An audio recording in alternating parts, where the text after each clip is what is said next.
Hi, so today I want to talk about why we probably live in the multiverse. So, the more we learn about the world, the more we begin to appreciate how truly special place we are in the universe, not because human beings are special inherently, but because conscious thinking beings are special, at least in the way that I look at it. For this universe to exist, that allows conscious creatures to arise in it is profoundly strange. Why wasn't the entire universe just a random scattering of particles? Why, in this seeming chaos, there is enough stability that life can exist and arise for billions and billions of years? So, the first weird thing would be when the universe was created, matter was created, but also for matter particles, antimatter was created. And in the eyes of the universe, they are both equal. There is nothing special about matter and nothing special about antimatter.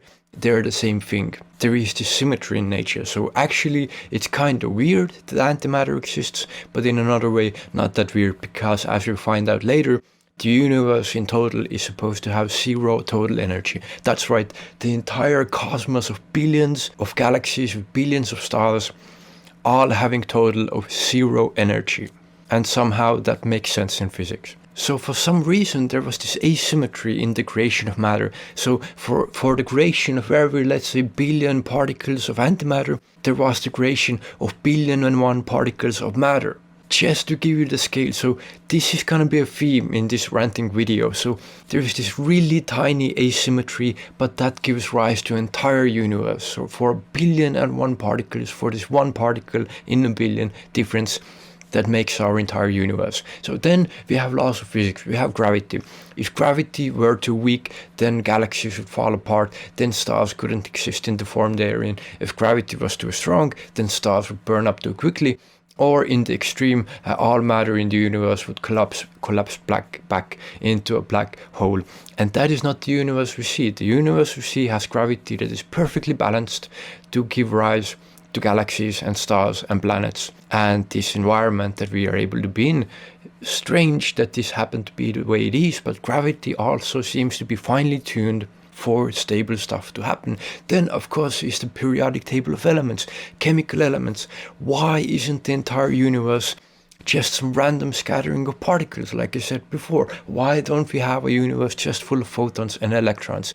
How come it is so strange that we can have this thing called complex chemistry, that we don't just have hydrogen, we have helium, we have iron, we have oxygen, we have plutonium and gold and silver, and I know some other chemical elements as well, pretty much all of the chemical elements, and that they're able to have stable elements and that chemistry can happen between them. Think about it for a moment, how weird it is that we live in a universe that holds within it the laws of physics that give rise to stable elements that can sort of have this effect of having this sandbox where these elements play parts in different kind of stories, and eventually in a story such as Earth, made of countless particles and chemical elements all interacting with each other, creating life. Then, of course, we have dark matter, which is about 25% of total energy of the universe. Without dark matter, we just call it dark matter. We don't really know if it's dark or if it's matter, just we know some kind of gravitational effect that it has on the universe and galaxies that we see. Again, without this amount of dark matter, galaxies fly apart. So this is again not so special that it has to be exactly that amount, but again, another thing to throw in the pile that is special. We have dark matter. Without it, galaxies would fall apart, because the matter that we can see, stuff that's made of atoms, doesn't have enough mass to keep galaxies spinning and rotating around in the speeds that they are doing. So there is something extra, dark matter, and again, this is one of these things. Again, one weird coincidence that we live on this planet, we live in the safe bubble. Of course, if you think about it, the universe is a really cold and hostile place, but in Earth here, we have found ourselves in a quite nurturing and safe environment. But think of the odds that we don't live next to a supermassive black hole, a quasar, that it's just spewing X-rays at us and eliminating all life. That we don't have stars close to us, exploding in supernova explosions, again pouring ionizing radiation across our entire planet, exterminating all life as we know it. That we have this weird thing of this ozone layer that protects us from this ionizing energy radiation of our own star. That we have something called the ozone layer that protects from the energy of the sun. How weird is it that we have this? And then again, we could go into that we live on this planet Earth that is not too small, so that like our atmosphere runs away. It's not too big that we don't have any continents and our entire planet is made of water. If it was that way, then we could never evolve a technological civilization because we couldn't have any fire. The point being that if gravity was any higher, then any mountains and hills would be crushed down, and if you have a lot of water, then water would just be everything on top of a massive planet. And then we wouldn't have any life on land. Of course, I would argue you can somehow create civilizations technologically advanced underwater because they could learn how to manipulate magma or something like that, but that's a whole nother rabbit hole that we could go into. So our planet not too small, not too big, that it has the perfect composition in the atmosphere, that it has all the chemical elements for life to happen. It's just weird, so weird that not just one of these things, but all of these things that we listed.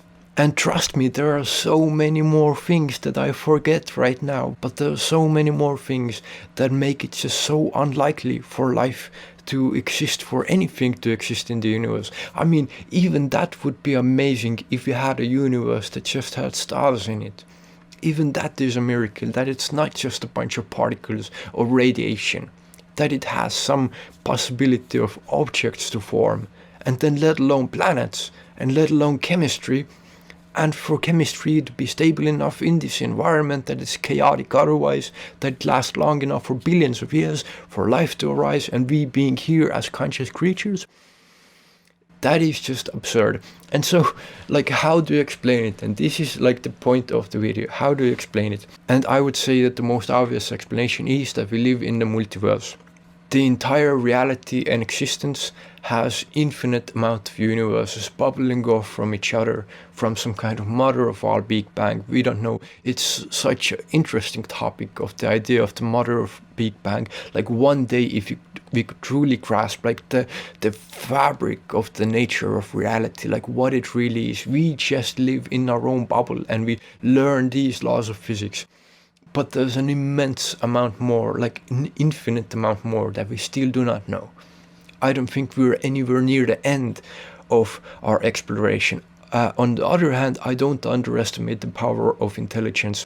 Once we reach artificial intelligence, could be really soon, and we can merge with it, we can make ourselves super intelligent. Imagine yourself thinking 100 times faster or 1,000 times faster, or just having more quality intelligence that you're 1,000 times smarter. You can solve problems that are 1,000 times more difficult.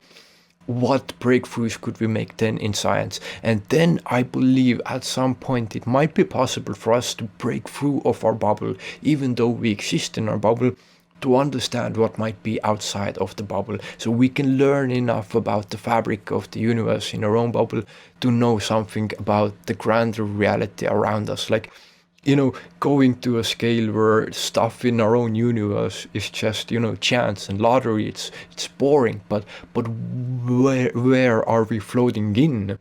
Our island universe, where is it in? What is the ocean made out of? What are the characteristics and properties of the ocean? That is the fascinating stuff. I'm at the point right now in my journey of understanding that I wouldn't be surprised if we find out that we live in a simulation. I would be like, that explains a lot. Or the other answer would be, well, I mean, God created us, but God would be the same thing as a simulation, basically. But then, yeah, that we live in a multiverse. We just live in a universe where it's possible for us to exist and witness the world around us. So everything that it's so unlikely, all of these chances upon chances and chances for us to be able to be here, that is so weird that we even exist. This is just chance, and we have won the ultimate lottery, coming through filter upon filter and filter to exist in this one in a billion universes where solid stuff can exist and where life can arise and where conscious creatures can exist. I believe, like, for us, this one universe that we have, we might have countless billions, trillions of universes where nothing interesting happens, where you have all different possible laws of physics, all possible configurations, and then you get one where you get conscious beings. And like, that is just mind-blowing. So for me, looking at the world around us, You know, we used to think that Earth is the center of the universe, then we used to think our solar system is the center of the universe, then we used to think our galaxy is the center of the universe, now we think our universe is the center of the universe, although the view is shifting more towards the multiverse idea. But if you think about it, it's really obvious natural progression if you step away from the moment and look at it from a bit further, that this is just one other step that we will make as scientific discoverers, as conscious creatures curious about our surroundings. This is just another step that we do live in multiverse. This explains a whole lot.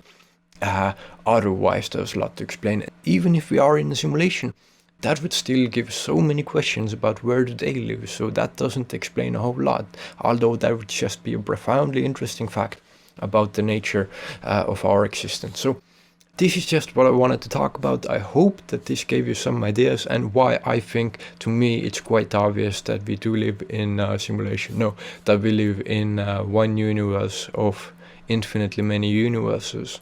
And how this explains a whole lot. If you start thinking about it, there, like I said, like there's so many things I forgot to even say that make our existence so unlikely. So it's quite obvious to me that we just live in one of many, many, many worlds.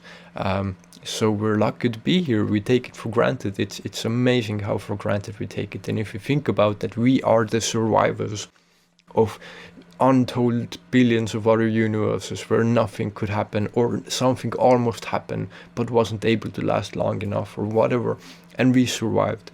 That should be a humbling feeling. Yeah. So I hope this was interesting in some way. If you have any thoughts, please share them in the comments. And of course, thank you so much for watching, and take care.